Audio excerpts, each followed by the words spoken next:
Hey guys, this is Mike Mahaffey, the old bastard BJJ guy, here for BJJ Mental Models. Back in my day, we had to walk uphill in the snow both ways to get to the academy just to learn some crappy technique from a random purple belt. You kids have it so easy because now you can just subscribe to BJJ Mental Models Premium and get tons of great audio courses to learn new techniques, enhance your mindset, and entertain yourself. You can even get personalized rolling reviews from some of your favorite BJJ Mental Models coaches, including me. It's like having your own seminar, you spoiled little whippersnappers. So what are you waiting for? Subscribe to BJJ Mental Models Premium right now, get off my lawn, and go train.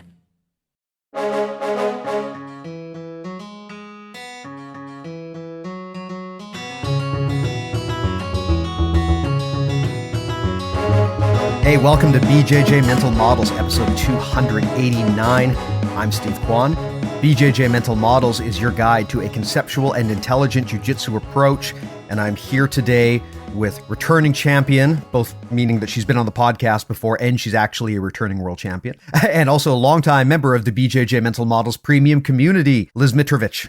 Lyzz, how's it going? It's going great. Thank you so much, Steve, for having me back on. I'm really excited about our topic today. I am glad to have you here. For those who don't recall, the last time Lyzz was on, we talked about perfectionism and the pitfalls of that mentality, especially in a combat sport like Brazilian Jiu-Jitsu. That was a very popular episode that we did. And actually this year, we've been trying to do a lot of mindset stuff because I really think that that's a problem that a lot of people deal with. So the listeners may already be familiar with you. Lyzz is, I believe, a two-time world champion now. Am I correct there at Masters? Yes. Yeah, also a longtime member of the BJJ Mental Models community, someone that I very much enjoy photoshopping into pictures on Instagram, has an amazing mean face, of course, a black belt in Brazilian Jiu-Jitsu. Anything else that I missed there, Lyzz, that we want to bring up here for the listeners? I think the last year was since our last episode, I've had a pretty big breakout year in the no-gi scene. Last year, I went on a streak of accomplishing no-gi pan title in the adult division, no-gi Euros, and followed it up by winning no-gi Worlds at the end of the year. And now I'm going to ADCC.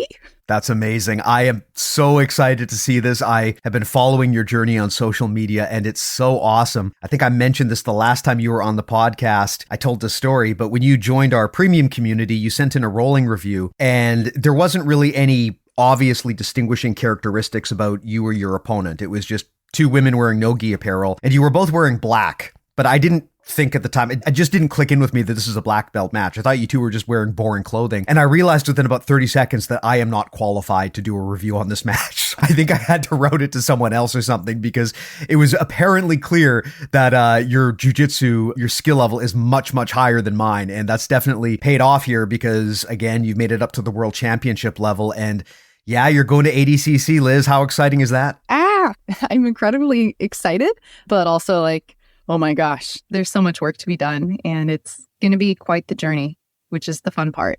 Absolutely. Now, that actually ties nicely into what we had discussed as a topic here today. You talked about the process of building a camp and the strategy around planning for a given tournament and a given rule set. And I can't think of anyone better than you to have this conversation with because, as you mentioned, you succeeded tremendously in the gi. Now you're going to ADCC. And you mentioned earlier that you've had a lot of experience with different rule sets just in the last year or so, correct? Yes. I've been doing a lot of variety of organizations running from IBJJF to ADCC and also ADCC formats. So it's like navigating very different rules and applying your strengths and strategies to accommodate and complement their rule sets. So what would you be able to bring to make the best athlete possible on that day and strategizing for that? So let's expand upon that a little bit. And again, not so much about your specific game plan, but just the process of putting together a camp in general and what that looks like. I remember when I started jiu-jitsu, I thought, gi and no gi are not that different. It's just you grab fabric or you don't. It's not a big deal. And of course, I realize now how wrong I am. And even beyond that, the two variants of jiu-jitsu have evolved so differently, and they are very distinct sports at this point in time. So you cannot just assume that if you train in the gi, you can just roll into a no-gi tournament and clean house anymore. I would love to get your thoughts on how you have bridged the gap from focusing on one rule set to then a very different rule set. And also, what's the strategy of choosing these? Are you just looking for any tournament that's big and exciting, or are you selecting tournaments based on skill sets or training styles that you're using in the training room? That's such a great question. So there's so much to unpack. I think as an athlete, or if you're a competitor, you want to try to build your game into the event. So you're going to come with your base layer of who you are and what you're great at. And you're going to want to apply those, find the way to apply you as you are, and then find the accessory or the razzle dazzles that you need to make your game the most successful as possible. So for example, I play guard a lot in IBJJF. IBJJF, it's very advantageous to play guard on their rule sets, and wrestling is really hard, so it's easier to just pull. Love saving some energy. And so applying your strong part of your game into other rule sets, so finding for ADCC, knowing that you can sit without a grip, you just get to sit there and engage immediately. So finding the strategies that would help complement that. So that's the first part I'd say in creating your game plan, especially for a tournament, is one, identifying what you bring to the table as you are, and then working to add those in. So if you're going to be entering into a tournament and you haven't played in their rule set before, I highly recommend, this is something I do and I recommend to do, is watch the rule set being done by other people. So if there's other events that have been completed, go out and watch the footage to see how the people who have won and been successful from the results have been able to implement their game. That way you can see the strategies that other players have used to be successful, and then find the areas that you could say to your own game that you've been able to put on. So if we're using ADCC, for example, in ADCC, in the finals matches or the overtime rules, you can't, in the second half of the match, you aren't able to pull guard without getting penalized. So one of the strategies guard players have done in the past have been to be taken down in the first before points matter so they can implement their game in the finals. So seeing other players implement that would be a strategy that you could try to implement. So encourage the takedown and trying to engage your opponent to get that reaction, if that makes sense. That does. And that's so interesting because, as someone who kind of came up in jiu-jitsu back in the 2000s, hearing someone say that you should just cede the takedown, that runs counter to everything that I was taught as a white and a blue belt. But again, sometimes the way that you play to the point systems and the way that you play to the rules is not always exactly the same as the way that you would engage in a more open and free-form combat situation. And this is something that I've said on the podcast before. Knowing and being able to exploit the rule set is just as important an attribute as your actual grappling skill or your athleticism or your other attributes. There are people who are not necessarily the best at jiu-jitsu who can have tremendous success because their ability to build a game under the rule set is the best. And similarly, there's amazing athletes who, despite being incredible at jiu-jitsu, they can still make mistakes and not optimize under the rule sets. I mean, controversial example, but as of this recording, Tynan Delpro was recently DQ'd in Worlds, right? And you wouldn't expect that would happen to him, but things happen. Sometimes it's your fault, sometimes it's not, sometimes it's a gray area, but it's a great example of how your actual grappling skill is only one of the variables that goes into the outcome of the match. Yes. Oh my goodness. Yes. It's funny you say that example because it's so relevant after this past weekend. Yeah, it's interesting too. The thing about jiu-jitsu and grappling in general is the rule sets are admittedly quite complicated. So when stuff like this happens, there's always dispute about, was the ref being fair, or how could the athlete not know this rule? But look, in the heat of the moment, I guess if you have one criticism of the IBJJF rules, it's that they can be somewhat complicated and intricate, and mistakes do happen.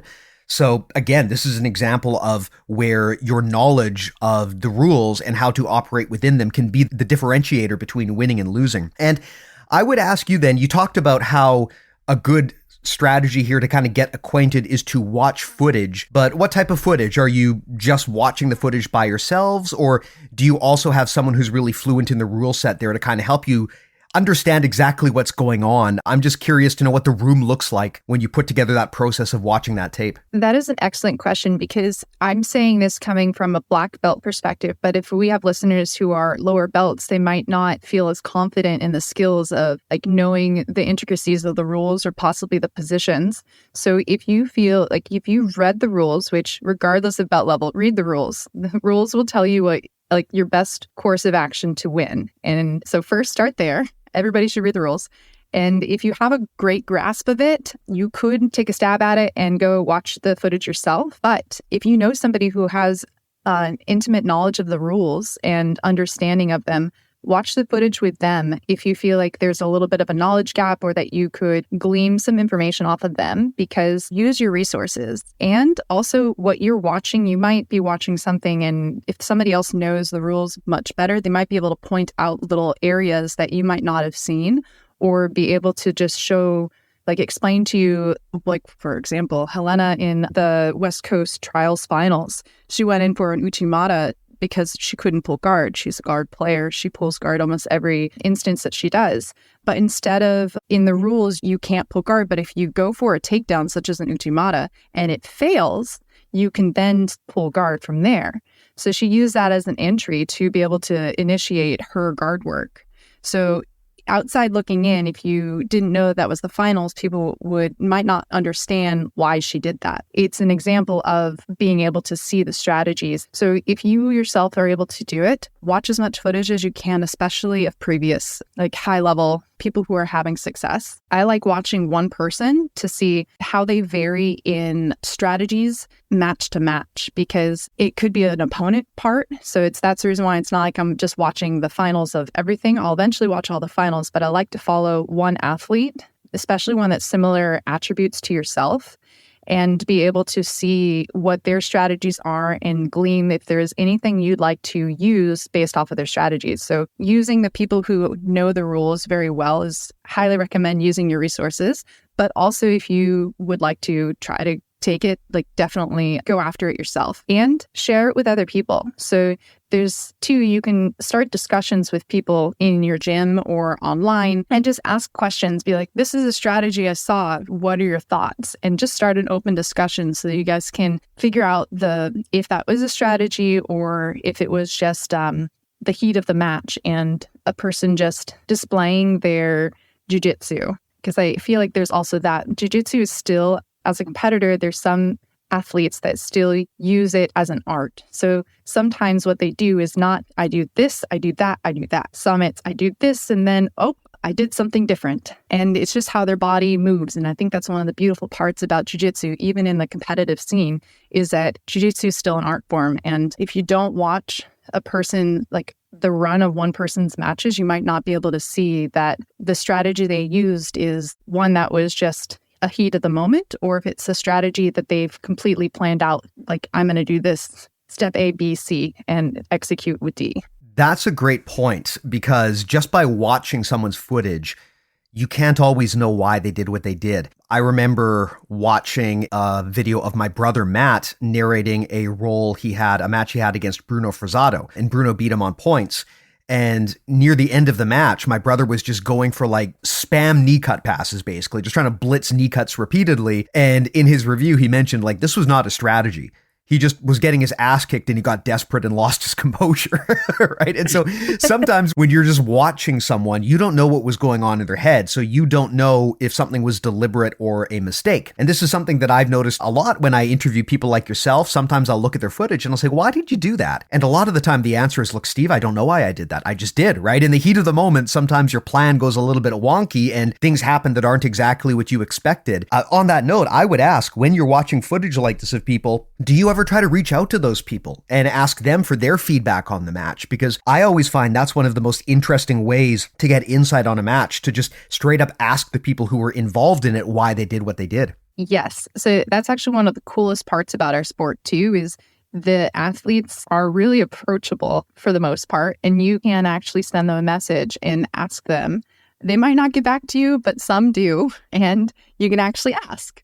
Yeah, it would definitely help if there's something especially specific that you've identified that you're like, wow, I was watching this match and they did this, and I'm curious to know why. Yes. Asking the source is always the best way to go and receive the information. Yeah. Here's a question for you, though. For someone who is earlier on in their journey, they might feel that they're not in a position to get access to these kinds of resources. I mean, someone in your situation at this point, you're an established multi-time world champ, you're going into ADCC. If you wanted to get access to a bunch of really good coaches and analysts and training partners, presumably you could do that and you would know how to do that. But a lot of people who are listening to this might be, white belts or blue belts. I'm going to guess that's the majority. A lot of them will not be, most of them will not be at the world-class level. They will be at the hobbyist level if they compete at all. And at that level, it can feel a little bit overwhelming. So what would you suggest to someone in that situation who's maybe starting off, they're earlier in their journey, they understand that playing to the rules is important, but they don't know how to find those resources. They don't know if they have that person in their gym. They're not even kind of sure how to take their first step in. Because I think a reason why a lot of people have a bad experience in their first jiu-jitsu tournament is they just kind of roll up and they haven't really thought about this stuff. And this can lead to weird interpretations of the rules as they figure things out on the fly. So I'd love to know your thoughts on people who are maybe just getting started in their journey. They're not at the high level and they're just kind of overwhelmed by where to even begin when it comes to game planning and building a camp. Okay, so first, step one. Breathe. It's going to be okay. That's the first thing for starting to navigate this. And the others is that, so once you've read the rules and you've decided to do a tournament, ideally you want to have if it's a major tournament, you want to have a camp 8 to 12 weeks, somewhere in there, depending on your age. And some, if you are older, so it might even be 6 to try to put in as much work and have peak performance as possible. Once you've read the rules, you'll be able to depict your pathway to success. So identifying if you're going to play the takedown game or if you're going to pull, depending on the rule sets, figuring out that strategies, but identify what you are going to do and the path you'd like to take to try to achieve points or the submissions, depending on if it's a submission-only tournament. Alongside that, identify, when I first started trying to make game plans for tournaments, I made a list of every single position from top and bottom and identified when I was a white belt and to blue belt,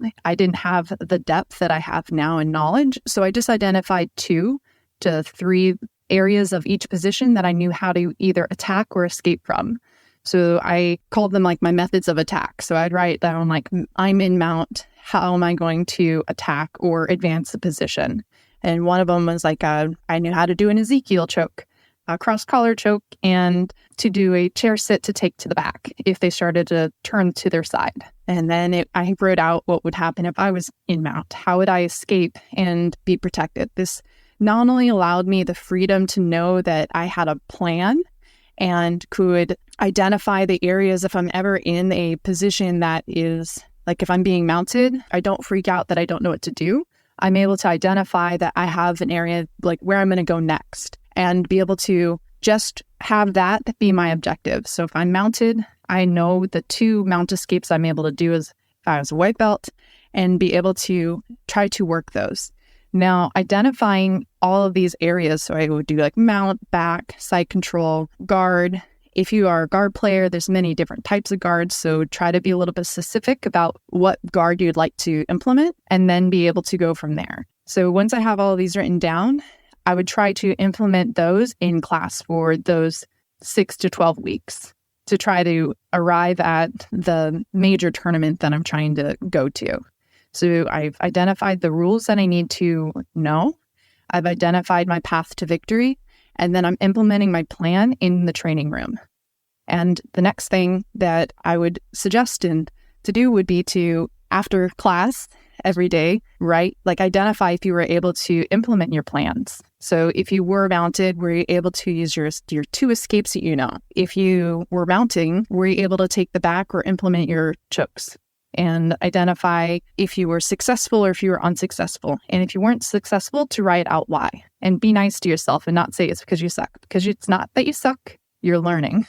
That's all great advice. What you've described there is something that, and I recommend this for pretty much anything, not just jiu-jitsu, but the process of building a feedback loop where you go into an activity you want to improve at, first of all, with a bit of a plan, an idea of what you want to work on. Because right there, that's a mistake a lot of people make. They don't have a plan. They just go into class and they just let it roll, right? But they don't have a specific thing that they've come in with a goal to focus on or to build on.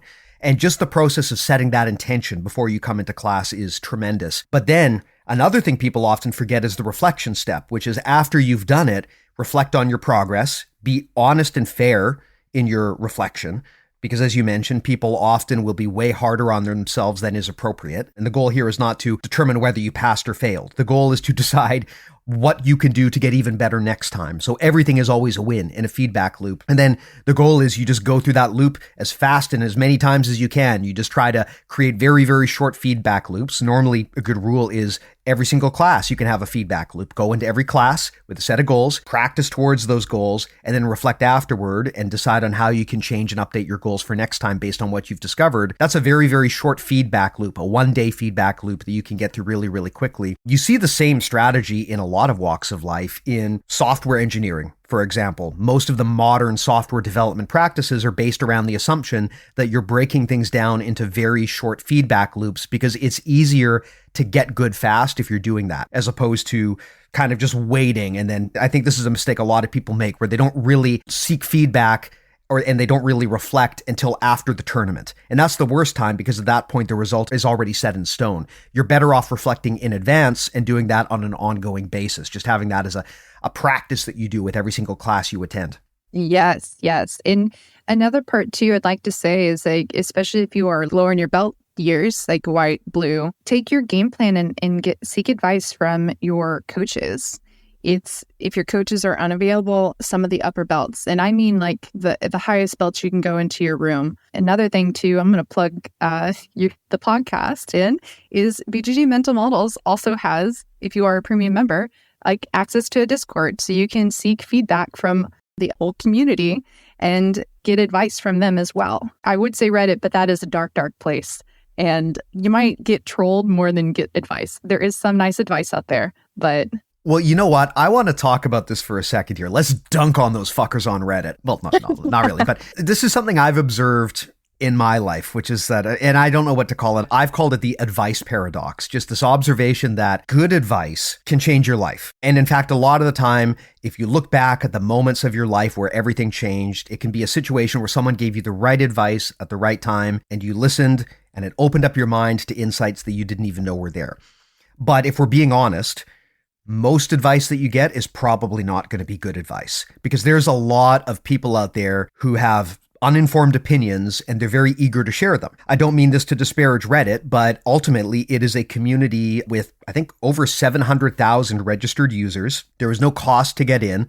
There's no gatekeeping, right? You're allowed to be there as long as you don't say or do anything horrendous, at which point the mods might close your account and then you can just create a new one for free. So the barrier to entry is very low and people's eagerness to express their opinion is very high. And one of the things that I have found about Reddit is it is a place where a lot of white belts and blue belts will gleefully argue with black belts about shit that they don't know anything about. And this has been a problem on Reddit. I mean, a lot of really well-known people like Bernardo Faria, Andre Galval, Mikey Musumeci, Keenan Cornelius have gone on Reddit before in the past with the intent of engaging. And they don't do it anymore because the experience, I presume, was negative enough that they just eventually bailed out. And so this is an important consideration when it comes to receiving advice, is understanding that seeking good advice is critical for your development, but also understanding that most of the advice that you will get is not good advice. And I'd love your thoughts on how you measure that. Because, I mean, I can say, like, I've gotten terrible advice from black belts that I respect because they're just thinking about themselves and they're not putting themselves in my shoes about what I would do. And I'm sure the same thing has happened to you where people will say, oh, Lyzz, you should just do X, Y, Z. And I mean, I know that you could respond, well, look, that's great, but I've got a whole lifetime of experience being Lyzz. And so only I really know how my body works and what kind of stuff I'm truly good at. So although your advice is appreciated, it's not really helpful here. Do you find that problem sometimes where you have to kind of set a filter and figure out which of the advice is good and which is not? Absolutely. I absolutely love that you called out that point because it's so true. The receiving advice, like, have your internal compass. And I will say spot on. Like, there's so many people who have given me advice, and some have been completely game changing, and others especially when I was younger in my belts, like when I was white, blue to purple, I would listen and take all advice from all upper belts because I thought that having an open mind and receiving all of the advice would be good and helpful and make my jiu-jitsu grow. But unfortunately, that was not true. Some of the advice I was receiving is like, I'm a lady, so I can't necessarily just bench press a body out from side control when I'm stuck there. Like, it just is not what my body is capable of doing. I don't have upper body strength like a man does. It's interesting you bring that up. I'm going to get a little bit woke here for a second, but one thing that I have observed on the internet is women get all sorts of like dumbass unsolicited advice from dudes. At least that is what I have seen, because we have a lot of high level women on this podcast, and I always get a kick out of the responses that some of them get. Like a while back, Amy Campo was on the podcast and she was talking about her practice for building belief in herself and how important that is to win at the highest levels. And I posted that quote on our social and someone replied, said, "What she's saying, that would never work at the highest levels." And someone had to reply and be like, "Bro, she literally won at the highest levels. Like, she's an ADCC world champion, right? I think she knows what she's talking about." But I've seen the same thing. And, and it's not just women. I'm kind of joking around here. I've seen with guys on the podcast too, there's always some random person who's like a local instructor in some regional area, and they'll go on the internet and they'll chirp at the world champions. And so I think that is very much a problem. But I am curious to know, do you think this is something that women have to be especially attentive to? Because number one, there's just a lot of weirdos on the internet, but also number two, you're often getting advice from people who could outweigh you by 100 pounds plus. And a lot of the time, those bigger people, it's easier for them to just say, well, size doesn't matter. But when you're giving up 100 pounds, you understand that size absolutely matters and it has to inform your game plan. Oh my gosh, yes. So it's like when in those younger belt years, when I would just accept advice from anybody, I started to learn and identify you do need to choose what advice you take. Like, you can always say like, "Thank you so much for your advice," but it's up to you as the person who knows their body and has been themselves for all those years to either accept or to say, "No, thank you." Here's a challenging question for you then. How do you tell when you're getting the good advice versus the bad advice? Because it's not always obvious. Sometimes you might think, well, if the person's really famous and accomplished, they must be giving you good advice, but that is not always the case. Just because someone won 5 world championships on their own, that doesn't mean that their experience translates to yours. It doesn't mean that they've necessarily taken your perspective into account. So how do you assess this? I'm sure this happens to you where you have amazing coaches and athletes giving you ideas, but you kind of figure out that actually this is maybe not the best advice for me. Do you have any rules or guidance on how to tell if the advice is good advice or not? It's what's hard about answering this is that I feel like it's taken me accepting bad advice from other people to learn that not all advice is great advice. Like certain hand fighting. I had an instance where I was being given unsolicited advice about hand fighting, and they were talking about how they're using Wing Chun to implement their jiu-jitsu fighting, which is completely fine, and it works amazing for them, but it did not work for the way I grip fight for me. And so it took me just entertaining their idea and for me to recognize, oh, what I'm trying to do, this is not going to work. But just because it doesn't necessarily work for me doesn't mean it can't work for other people. And then there's other times where it's like, maybe it just works for that one person and it's 99% bullshit. Not for Wing Chun. I'm sorry, I'm not degrading that. Like, Wing Chun is awesome, but the hand fighting that they were doing is just not what I would be able to do. If that makes sense. Yeah, makes perfect sense. I mean, it's funny. Everyone's always trying to study what works at the highest levels, but we have to bear in mind there is no one athlete who is quote unquote the highest levels. Everyone is different. And in aggregate, maybe there are patterns that we can see, but that doesn't necessarily mean that those patterns always apply because there is so much different individuality. It's like how, guys who are training will often say things like, well, women are smaller and they're not as strong. I mean, maybe on average, that can be true across the entire population. But if you wind up, sparring against Gabby Garcia, the fact that on average women might be smaller does you no good in that situation, right? So there are a ton of exceptions to that. An example that comes to mind for me, there is a local black belt here, a friend of mine up near where I live named Scott Boudreau. He's an older guy. He's won, I believe, world championships at every belt rank on the way up, and he comes from a Kyokushin karate background. He was a very advanced karate fighter before he got into jiu-jitsu, and his game is very weird and different. It's clearly very karate inspired. He does a lot of these big sweeping movements, which are often contrary to what we're taught to do in jiu-jitsu. So much of jiu-jitsu is about being tight and compact and minimizing unnecessary space and closing things off. This guy will do these like big arcing movements that I don't see anyone else do. And I mean, you could, I guess, look at that stuff and you could say, well, people at the high levels generally don't do that. But this homie won world championships at the high levels, right? So there's always exceptions. And I think that's a mistake a lot of people in jiu-jitsu make when they're analyzing their game. They will look at this hypothetical highest levels athlete and what they do and try to copy that game exactly, but not realizing that that is an average, but at an individual level, we are all so wildly different that we have to take that into account. There are things that you might be able to uniquely do that nobody else can do. And there might be things that everyone else can do that just don't work for you. And that's okay. But that's a good example, I think, of where we can go sideways taking people's advice, because sometimes that advice just doesn't work for us. Yes. And I feel like taking all that advice and being able to utilize it, like take every advice with a little grain of salt. It's not all of it is going to add seasoning. It's going to just make you salty. Now, something I wanted to get your thoughts on here when it comes to figuring out who can really help you build a camp. You talked about the importance of understanding the rule sets that you're in. Something that I have observed is that the people who are sharpest about this stuff, they're not always the best or the most experienced grapplers. If you take a look at the people on YouTube right now who are putting together really thoughtful material and a really deep understanding of match breakdowns and rule set explanations, a lot of them are not even black belts. The example I often give is Jake Luigi, friend of the show. He has the YouTube channel Less Impressed, More Involved. High-level black belts around the world have told me that they love his material. The guy's a purple belt from Hawaii, right?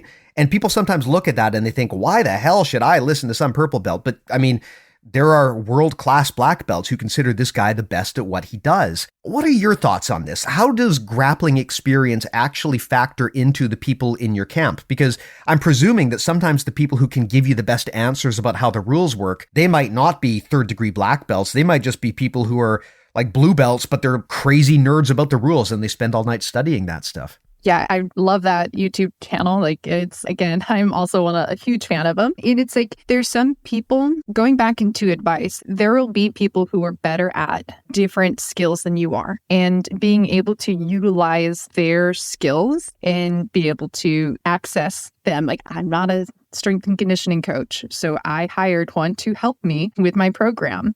And it's something similar. When you're not necessarily proficient at something, you can always seek help from others who are better at it than you. And even though he's may not be a black belt, his jiu-jitsu knowledge and his understanding is superior. He sees it in a very cerebral way, and not everybody sees in that way. And so being able to seek advice from other people that are able to analyze it, regardless of necessarily their belt level. Like one of my close friends and one of my students, I seek him out all the time to break down matches for me. He's a brown belt. He's been doing jiu-jitsu for a long time, but it's not his belt that matters. It's the way he can research matches and be able to break them down and digest the amount of footage he can. Sometimes it's like, I don't necessarily have the time to be able to do that, but he's also the way he does it. It's seeking out the knowledge from other people who can help assist you when they're better at those areas than you are, or might not be able to put in the time of looking through if it's in a rush, like to be able to handle all that. Or maybe you get overwhelmed with stress thinking about watching your opponents,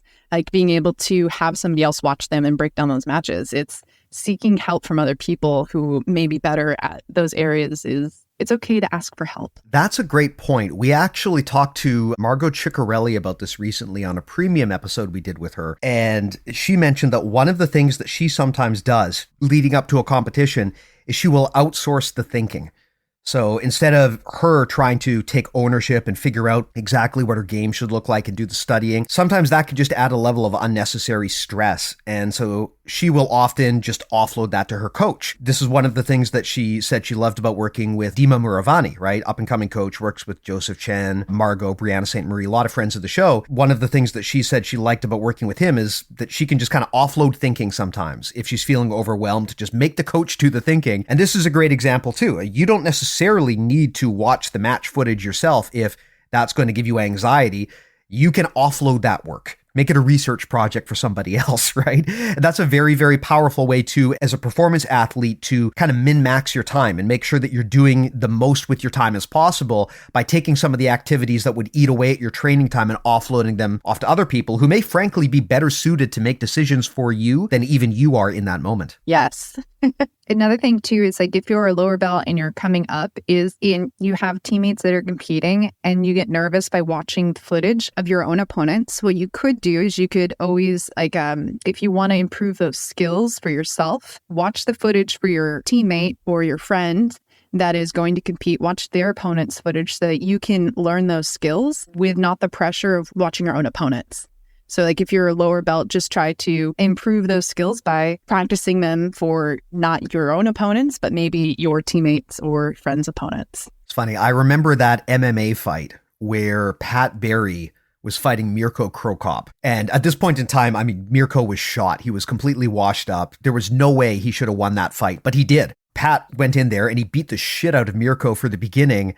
But then he just kind of faded, and Mirko came back and beat him. And I think he submitted Pat Barry as well. And when he was interviewed about this later, Pat said that he let the whole situation get into his head. I guess because, he was so fixated on the fact that he was in there with this legend. And I presume he had been studying this guy's tape excessively to get ready for the fight. And he said that at some point during the match, he just realized, oh shit, I'm in here fighting Mirko Krokop. That just got into his head and it tanked his performance and he lost. And so not everyone is going to have a good experience obsessively watching their future opponents. And the other thing too is you don't always know what's going to happen. Sometimes you obsessively study for one person and then that person slips on a banana peel and injures themselves and they have to pull out. And now you're in there with someone else that you didn't prepare for. So if your prep was totally based on memorizing and responding to one particular situation, and then that situation changes, you can easily get flustered. So I think sometimes maybe pawning off the deep thinking and the deep analysis to the other people on your team could be beneficial. 100%. Gosh, I'm going to butcher the quote by Marcelo Garcia, but I'm just going to paraphrase of it. It's like when he would prepare for matches, he wouldn't prepare for his opponent. He would just go in prepared, like with who he is and prepared. They need to be prepared for him. Like he's going to be the initiator and implement his game regardless of his opponent. And I feel like that's something when you're game planning to remember is that this game plan is for you. You're not preparing yourself for other people or for one person. You are preparing yourself for the best version of you to go out there and perform when whatever that might be. Yeah, that's great advice. Something that, who is it? We just had a camp in Michigan and it was either Rob Bernacki or Josh Wentworth who were there. Or maybe it was both of them, but they were talking about this and said the whole goal of a jiu-jitsu strategy is you want to be the one asking the questions. You want to be the one creating situations for your opponent, basically positing them a question. Can you respond to this? Do you know what to do from here? Do you have an answer? And if you're the one who's constantly pushing the pace and asking the questions, it doesn't really matter how good their game plan is because they never get to execute it. They're always in a reactive mode to you. So I love that mentality too of going in there and making it about you and forcing the other person to respond to you because that makes it much harder for them then to execute their game plan. Exactly. Yes. So Lyzz, last time we talked about perfectionism, and this is very adjacent to what I think is one of the most common problems most athletes face, and that is imposter syndrome. We did an episode on this recently with Drew Foster. I have had so many people tell me that they battle with imposter syndrome on a daily basis. And it's not always the people that you would expect. A lot of the time, it's the most elite athletes and they just have rampant self-doubt. I think it's a very natural thing for us to be feeling in a sport like jiu-jitsu where you go out there ultimately alone. Yes, it kind of is a team sport. You need a team to get there, but when it's competition time, you are out there alone, and whether you succeed or fail, everyone's going to see it and have opinions on it. In a sport like that, it's easy to have imposter syndrome. And I think a challenge that many people have is they don't see their value because there's always some reason, right? Maybe they think, well, I'm not a black belt, so no one would want to listen to me. I don't have any value. And then they get that black belt and they say, but I'm not a world champion, so no one would want to listen to me. I don't have value. There's always a moving goalpost. And I see this so much with people. And this ties into something you said, which is that sometimes the best people to help you in the room are not always the most experienced. And I love this idea of how everyone in the room can contribute somehow. I mean, you might not be the most experienced training partner. You might not be the most experienced grappler, but you can be a blue belt or a purple belt and just be a killer analyst. And you can still be essential to the development of the competition black belts in the room with you. And I just wanted to give you a minute to maybe riff off of this because I hear this so much where people say, Steve, I don't have the experience and I'm no good at this. I just don't have anything to contribute to the other people in the room. And I just want to help drive home how false that is. And I'd love to know your thoughts on that perspective as well. I feel attacked, Steve. Stop calling me out. Even I still sometimes feel imposter syndrome, which is silly because I've been a part of the community for 10 years. I have a lot to provide. But even then, I'll be trying to go to class and I have a plan of what I'm teaching. But then I'm like, but wait a minute, what if it doesn't go right? And there's all these things. They won't want to listen to me or learn from me. It is hard to get over. But every person has value to contribute and to provide. One of my favorite training partners back in the day, he was like a blue belt, but the amount of he'd be able to encourage people to go out and seek greatness and believe in themselves. He had such value to be able to just make the team so empowered. For those who are struggling with imposter syndrome, just every day, remind yourself that you have value and identify it. If you ever go in and you think that I have nothing to contribute, identify some 3 things that you are able to contribute. And the reason why is it's going to happen over time that the more you identify the values within yourself, that you will be able to see that you have the worth and you can provide to other people. So a consistent reminder to yourself that you have value. So if you're ever feeling those feelings of doubt within yourself, try to identify. I always say on the rules of 3. I love 3s. So at least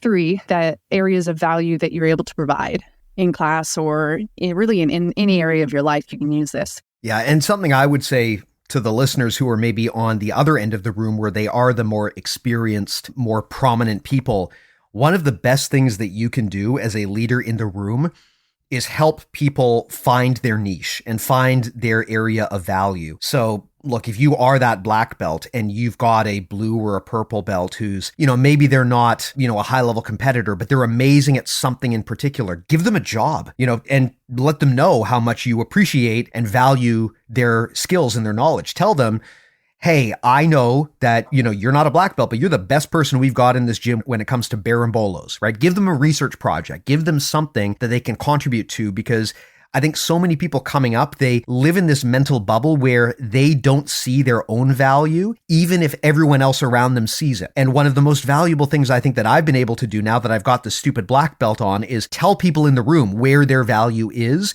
and give them that affirmation. It can make so much difference to people if you do that. And beyond that, it also helps you elevate the level of the people in your room and give them the roles that they need to help you perform better if you are a competitor. Oh, I love that idea so much, Steve. It's so true. The more you empower the people around you, the more progress you can make together. And jiu-jitsu is all about community. So bringing up the community just all together. It's so true. As leaders, we need to be able to provide back and empower the people around us. And you don't have to be a black belt to be able to empower people around you. Absolutely. Now, one more thing I want to ask you, Lyzz, because no one ever talks about this, but what if the camp sucks? You hear about camps after the fact. There'll be interviews and someone will say, I had an amazing camp, or they'll say, you know what, camp didn't go great, I got injured. But what about during the camp? What if you're 2 weeks out from a fight and you realize this camp sucks?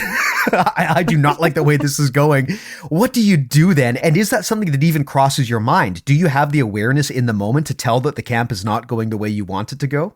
So adaptability it's all about adaptability. So sometimes like you'll find that the camp you wrote out is grueling to the point of you're starting to get injured, sick, and it's actually harming yourself that you need to take a couple steps back. But it's all about adaptability, because if you are, let's say you get injured during your camp, you're going to need to adapt your game plan to be able to accommodate that issue, whatever that issue might be. So changing, like if you get injured, changing, like you might not be able to play guard anymore if you injured a certain part, like your knee or something, but maybe you'll be able to play top. So shifting your training camp to the areas that you would be able to still implement. And there's been like camps where it's like where I wasn't even able to go and do jiu-jitsu. My coach recommended me to take the whole entire week off and just visualize and watch training footage of other people. That way I could watch other people doing it, and then in my own mind be able to see and visualize that I'm doing this and what we plan to do for executing in the match. Training camps can be grueling, and being able to adapt when you are pivoting, adaptability and pivoting are huge. Like you have to be able to do that and be okay. Like take a moment to breathe if it's not working out and it's not perfect, because the main goal of a camp is to get you there and make you feel prepared. And if you get to the tournament, just know that you've put everything in that you were able to put in, and that the best version of you is showing up regardless of how that camp went. Because the tournament is the fun part of going through all of that camp. It's like the celebration of all your hard work. You should get to a tournament and feel like it's should be a breeze. Yeah, that's something that I've heard a lot of people say, which is that the tournament, a lot of people look at that as the scary and the difficult part. But if the camp was going well, the tournament is probably actually the easiest part. And going in there with a mindset of happiness and excitement is the best strategy.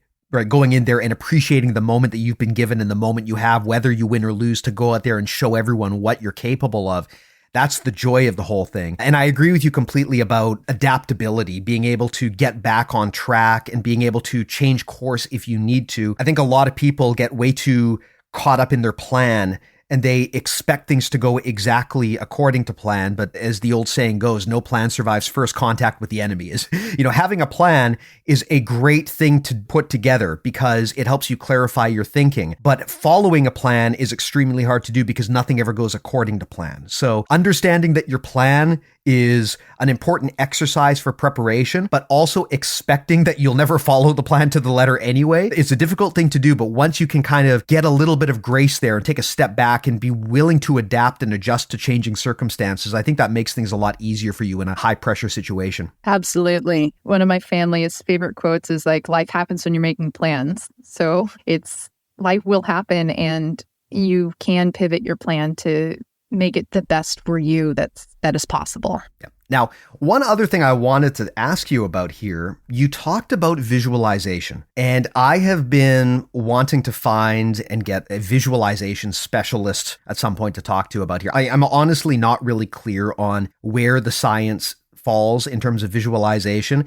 although I understand that there is reason to believe that it works and it has benefits. I've tried it myself and I have found that it has benefits, but so many high-level athletes like yourself also tell me that they use visualization as part of preparing for a large-scale match. And I'd love to unpack how you do that, what that looks like, and whether you found any benefit out of that and what kind of benefit that looks like. Do you find that it actually helps sharpen your technique, for instance, or is it purely a mindset thing that you find beneficial? Okay. I love visualization because it's mental reps that I'm not able to necessarily put like the physical reps on my body. So anytime I'm injured or I'll use it like if I'm not meditating, but like kind of like not sleeping, what is that called? Like I don't know. You're in a trance state?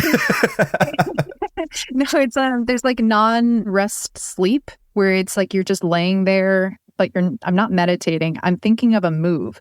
So like, for example, if I'm trying to get better at executing an armbar from closed guard, I will think about being in closed guard, having an opponent in my closed guard, and what steps I'm going to do. And I think about each step and I think about, okay, if I'm in the gi, I'm going to grab my 2-on-1, I'll guide it across and I'll start to work my leg and like I'm visualizing each step of those. It's like as I'm seeing each step, I think about me doing that step with my body and executing that move. If I'm using it in a competitive sense, I'm going to be thinking about, like, for example, the visualizations that I'm doing for preparing for ADCC and for honestly any major tournament. I'm thinking about when I'm waking up and like how I'm going to do my day for the tournament. So like my pre-performance routines that I'll do. So like I arrive at the venue, I'm visualizing what that's going to feel like. I think the most powerful visualizations are accompanied with the 5 senses. So it's like, what does it sound like? What is it, if you're wearing a gi, what is your gi going to feel like? What is walking on the mats? What do you think that will feel like? So like visualizing all of that, if you can engage with smell or scent, like thinking about when you walk into a venue, the scent of what that could smell like. If you've never experienced these, just use your best guess. If this is going to be like your first tournament or your first major or your first time competing in that event, like you're going to have to just use your best guess. For some of these, if you've had that experience of what it is like, being able to incorporate the senses, sight, sound, taste, feel, touch, like think about all of those to be able to engage everything. And it'll have more of the most powerful impact when you're visualizing for it. I'm not sure I want to visualize the taste and smell of jiu-jitsu though. So for me, I'll do, if I'm in the bullpen, I'll have like a honey chews. So like I'm thinking about like what, if I'm going to have that honey pack before I go step on that match, what that would be like. So like you're going to be going through like what your every step that it would be before you step on that mat. And then when you're inside that, like inside your match, what that match is going to be like. I see me walking on the mat, shaking the referee's hand, shaking my opponent's hand, seeing them in front of me, and exactly what game I'm going to implement. And then I visualize step by step really fast of how I'm going to implement and start that match. For me, I've learned for visualizing, because of the chaos jiu-jitsu can be in a match, I tend to visualize the initiation of that match and specific moves that I would like to implement into the tournament. And then the very final one, and I think this is important, is visualizing your hand being raised and finishing the whole tournament and seeing yourself on top of a podium, if that was like what you're going to do. But the coolest part of visualization is you don't have to use this for jiu-jitsu. You can visualize yourself interviewing for like a new job. Like having these mental reps will help you feel more confident and like have the confidence in yourself that you know what you are going to do. Yeah. It's just interesting because, I mean, you got so many jiu-jitsu people now talking about ecological dynamics. And my understanding is eco would tell you that visualization shouldn't work because you're not actually moving your body. You're kind of rehearsing mentally. And if it is true that perception is direct and that the body learns through doing, then you wouldn't think visualization has any benefit at all. But I hear so many people talk about the benefits of visualization.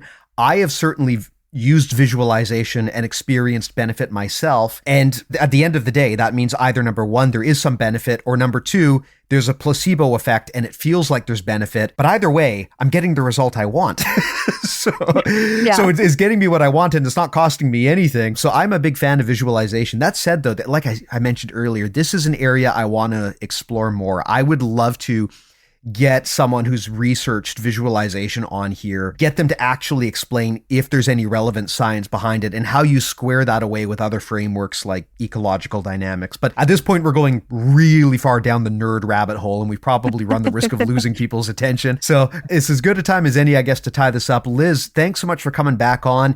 Any closing thoughts about building a camp or prepping a camp strategy that we didn't talk about yet here? Things that are important to disclose that maybe we didn't discuss so far? I'm going to quickly count down for myself. Okay. So we talked about watching matches. We talked about creating a game plan. We talked about visualization, feedback loop, adaptability. I'm trying to think. I think actually we covered most everything, actually. That's awesome. One try and it came out perfect. Well, thanks so much for coming by, Lyzz. If people want to follow you or contact you, maybe get coaching from you, how can they go about doing that? Where can people get a hold of you? The best place to get in contact with me would probably be off of Instagram. I am Ms._Daemonette. Explain the name. Okay, so I've thought about changing it for a long time, but I refuse to because of my past. Daemonette is a lesser demon of the goddess Lyzz, which is part of the Warhammer 40,000 universe. Before Jiu-Jitsu, I loved, and I still love Warhammer. I just can't play 2 to 6 hours of wargaming while doing Jiu-Jitsu. Yeah, it's a demon of chaos. Just like you. I have actually been looking for a way to get into the Warhammer lore because there's so much of it there, but it's impenetrable. There is so much stuff. I don't even know where to start. So, okay, if someone is an aspiring Warhammer nerd, Lyzz, where do they start if they want to kind of get acquainted with what this is all about? Yeah, if they want to learn the lore, I actually highly recommend the Gaunt's Ghosts book series by Daemonette. Like, he is one of the best lore authors for Warhammer, in my opinion. Like, they're some of the best books to start with. If they're looking to get into the hobby playing this game, it's a tubby slop war game, which means there's miniatures. You have to take them off of their sprues and put the pieces together, then paint them, then model them, and then you get to play with them. It's a very involved process, but if you are looking to do that, going to your local looking up a local game store would probably be the first step to getting there. And that would probably be the first steps. Awesome. Well, if I can, I will put links to your resources in the show notes as well. If you want to talk about nerd shit with people who also train jiu-jitsu, probably the best place to go is our Discord, actually. I am always amazed by the number of hardcore nerd hobbies that are adjacent to or crossover with jiu-jitsu. I have never met so many hardcore gamers and Magic the Gathering and Warhammer fans in my life as I have doing Brazilian jiu-jitsu. So I think there's something there. There's probably some personality thing that leads to a crossover where the Venn diagram overlaps quite significantly. But anyway, yes, always ongoing nerd chats in our Discord. For people who want more of our stuff, everything we make lives at bjjmentalmodels.com. Of course, the podcast and our newsletter are totally free. I definitely recommend signing up for those if you haven't already. Again, everything we make is intended to be timeless and educational, so it should still be valuable even if you go back to the first episode. Beyond that, we float the boat here through BJJ Mental Models Premium. Go to bjjmentalmodels.com and you can sign up for that as well. Why would you want to do that? Premium is, to the best of my knowledge, the world's largest and most robust library of jiu-jitsu audio courses, masterclasses, and discussions on things like concepts, tactics, and philosophy. A lot of other sites focus on video instructional that is very technique-oriented. People familiar with our work probably understand we like to look at things in a bigger picture. So one of the cool things about our stuff is, since it's mostly audio, you can fit it into the other areas of your life where you're normally not able to upgrade your jiu-jitsu. So things like commuting, for example, or when you're doing the dishes. I really think that audio is an underutilized mechanism to learn aspects of jiu-jitsu. And I think if you join Premium, you'll probably agree with me. The first week is free, so I always recommend people check that out. So if you want all of those benefits, getting access to all of our courses, every single one, not just a single course, but all of them, plus all of our premium podcasts, plus the community that Lyzz talked about, and also coaching from high-level athletes as well. If you are looking for an analyst like we talked about here and you don't have one, probably the easiest and cheapest way to get one is by joining BJJ Mental Models Premium in our coaching tier. Send us your footage, or heck, you know what? Send us your opponent's footage and we'll analyze and we'll hook you up. All of that's at bjjmentalmodels.com. First week is free. I'll put a link in the show notes. But Lyzz, thanks so much for coming by, and thanks for all of your support over these years, by the way. It's been awesome having you as a member of our premium group. It's also been awesome seeing you go from, someone who submitted these rolling reviews to us to winning multiple black belt world championships and now going off to ADCC. That's super exciting, Lyzz. Awesome to see a fellow nerd making it at the high levels, and I'm definitely going to be excited to watch you compete.